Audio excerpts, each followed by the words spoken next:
ஆன்மீக ஜோதிட அன்பர்களுக்கு வணக்கம் கூறும் உங்கள் அன்பன் அஸ்ட்ரோ சிவக்குமார்.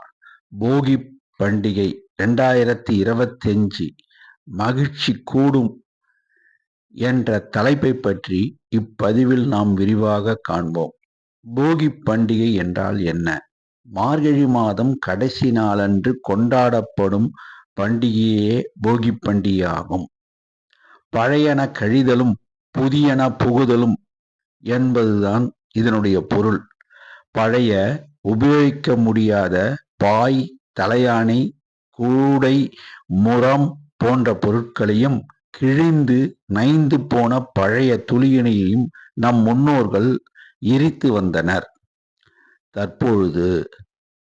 இப்போது இருக்கிற காலத்துல பெருநகரத்துல இருக்கவங்க இந்த துணிமணிலாம் முன்னாடியே கிளீன் பண்ணி வச்சிடுறாங்க.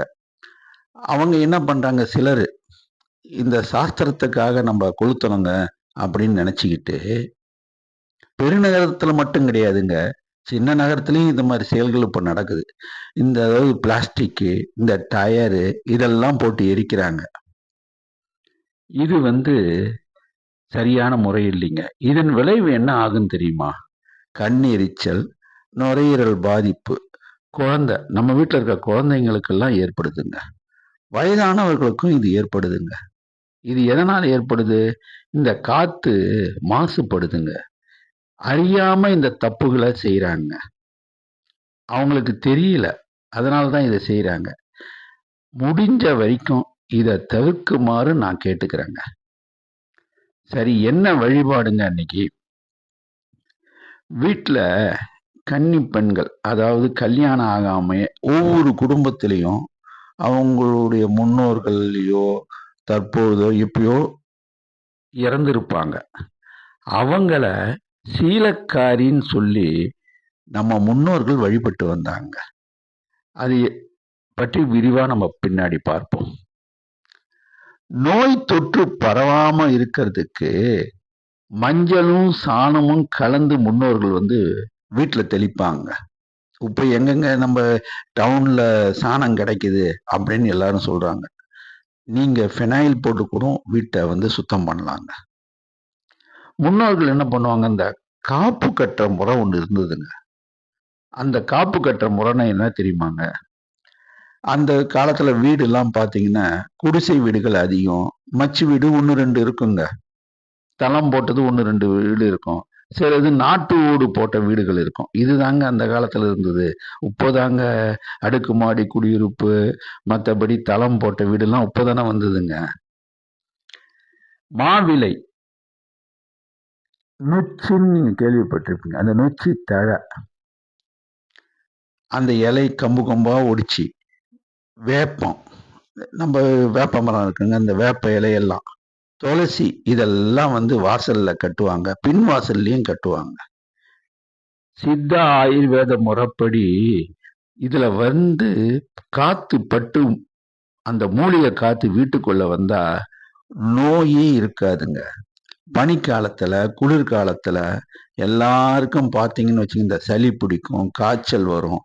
இதெல்லாம் தவிர்க்கிறதுக்கு அந்த காலத்துல நம்ம முன்னோர்கள் தமிழன் என்று சொல்லடா, தலை நிமிர்ந்து நில்லடா என்று வாழ்ந்த நம்ம முன்னோர்கள் இதனை பயன்படுத்துறாங்க. இந்த காலத்துல இதெல்லாம் நம்ம விட்டுட்டோங்க. அதனாலதாங்க நமக்கு நோய் நொடி, காய்ச்சல், மருந்து மாத்திரை, இந்த கொரோனாலாம் வந்துதாங்க அந்த காலத்துல. இந்த கொரோனால எவ்வளவு அவஸ்தைப்பட்டோம். லாக்டவுன் வந்தது, யாரும் வேலைக்கு போக முடியல, எவ்வளவு சிரமம், எத்தனை பேர் இறந்தாங்க. இதுக்கெல்லாம் என்ன காரணங்க? பனிக்காலத்துல இந்த மூச்சு குழல்ல ஏற்படுகின்ற அந்த கிருமினால நோய் தொற்று தாங்க. இத தமிழன் எவ்வாறு தடுத்தாங்க? அதை நம்ம மறந்துட்டோங்க. அதனால தாங்க இன்னைக்கு நம்ம இவ்வளவு கஷ்டப்படுறோம். பழைய முறைய நம்ம நல்ல விஷயங்களை எடுத்துக்கணுங்க. பழையன கழிதல் என்றது என்னதுன்னு தெரியுமா? உபயோகப்படுத்த முடியாத பொருட்களை நம்ம எரிக்கணும். அதே சமயத்துல பாத்தீங்கன்னா, நம்ம வீட்டுல நம்மளே நம்ம குழந்தைங்களை திட்டிகிட்டு இருக்கோம். ஏதோ ஒரு கோபத்துல திட்டிடுவாங்க. அப்ப சில கூற முடியாத வார்த்தைகள் வந்து விழுங்க.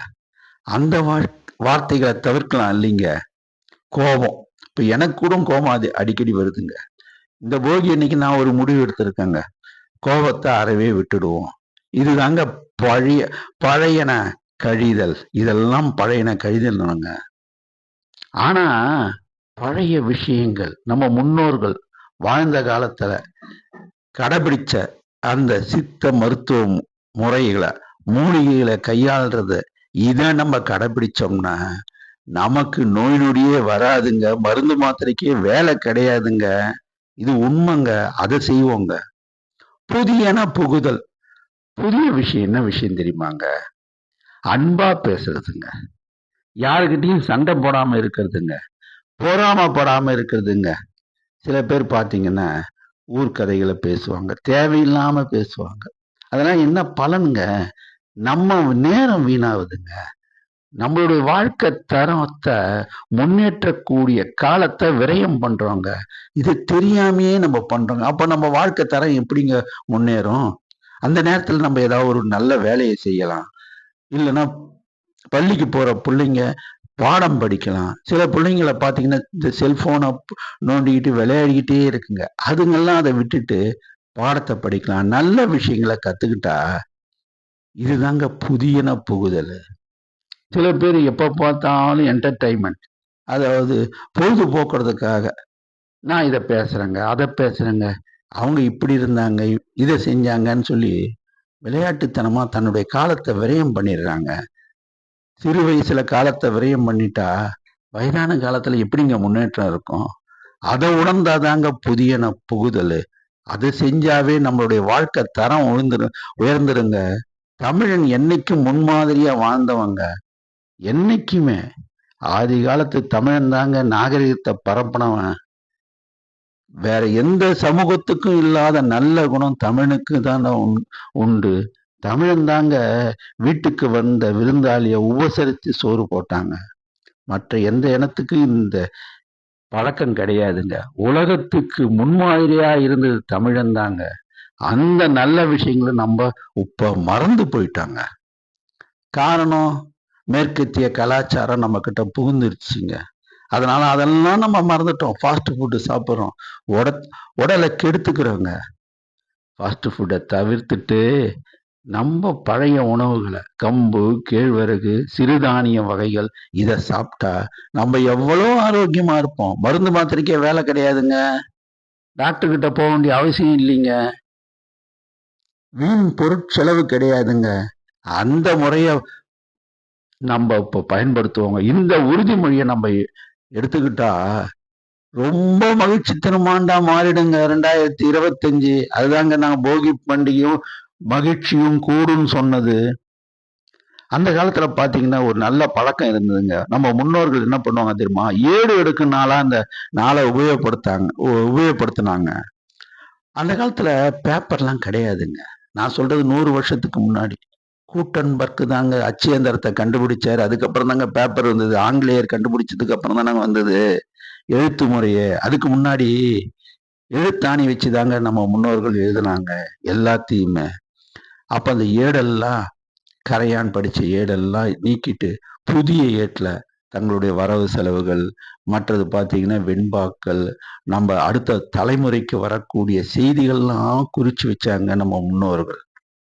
இப்போ நம்ம என்ன செய்யலாம்? வீட்டில் இருக்கிற பழைய புஸ்தகங்கள்லாம் எடுத்துட்டு கிழிஞ்சி இருந்ததுன்னா அதை ஒழுங்கா தச்சு, இல்லைன்னா புதிய புக்கில் அதை வந்து பிரிண்ட் எடுத்து நம்ம வச்சுக்கலாங்க. சார் வெள்ளை அடிப்பாங்க சில பேர்.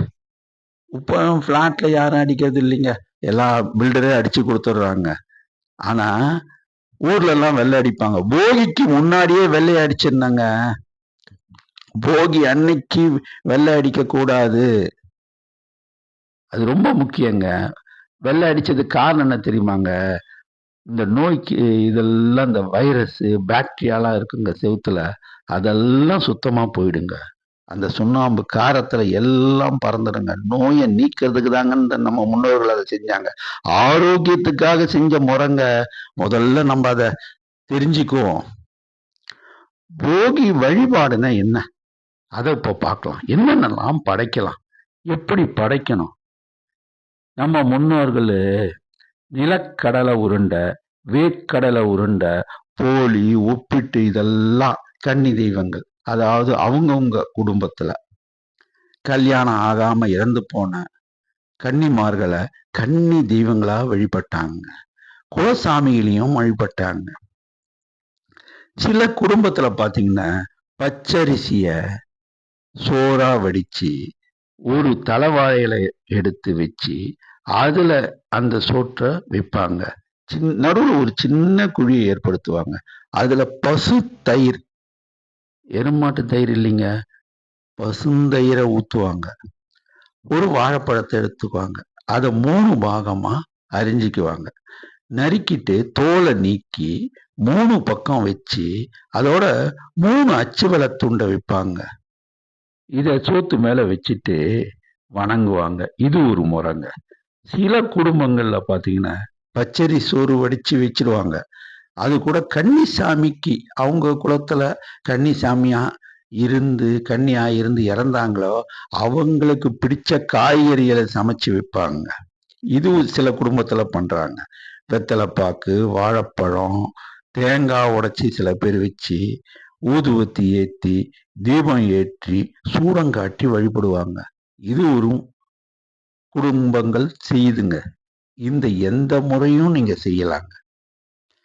அப்ப நம்ம என்ன வேண்டிக்கணும், கன்னிசாமியே, எங்க குலசாமியே, எங்க குலத்தை காக்க நீங்க எங்க பூஜையை ஏத்துங்க சாமி, அருள் பாலிக்க வேணும் சாமி, இன்னும் வணங்குங்க. இதுவே மகிழ்ச்சி தடவுதுங்க.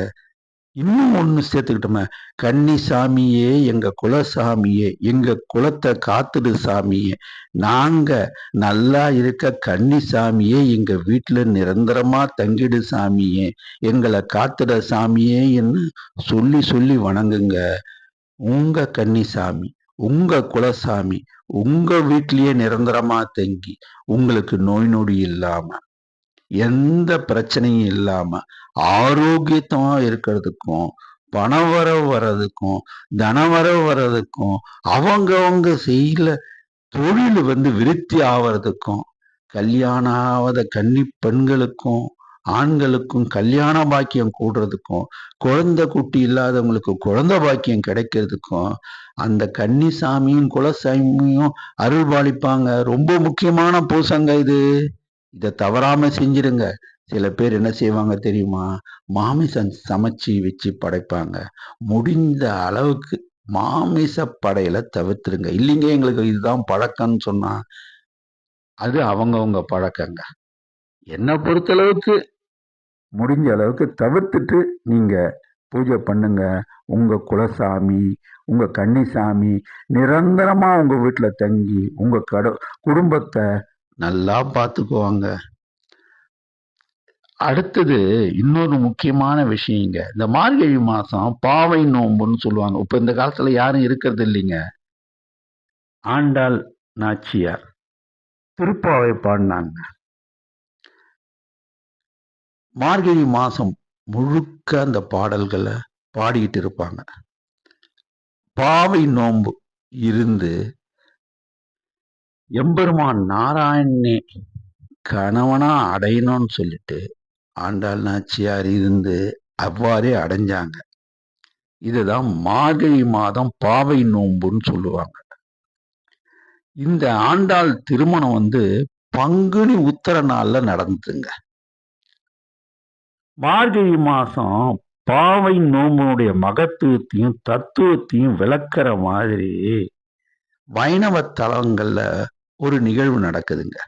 மார்கழி மாதம் கடைசி நாள், அதாவது போகி அன்னைக்கு வைணவ திருக்கோயில்ல பெருமாளுக்கும் ஆண்டாளுக்கும் திருமண வைபவ அலங்கார பூஜை நடத்தப்படுகிறது. இத போகி கல்யாணம் சொல்லுவாங்க. எம்பெருமான்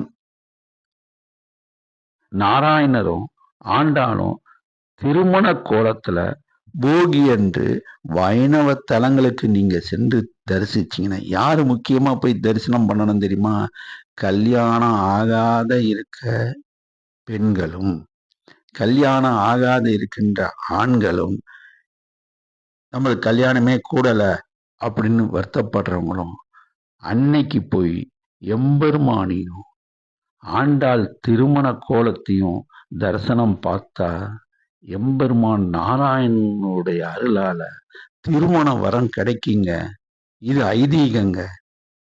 இதை எல்லாரும் பின்பற்றி எல்லா வளமும் எல்லா நலமும் அவரவர் குடும்பத்துல இரட்டிப்பு மகிழ்ச்சி கூடணும்னு சொல்லி நான் எம்பெருமான் நாராயணனை வேண்டிக்கிறேங்க. நன்றி, வணக்கம்.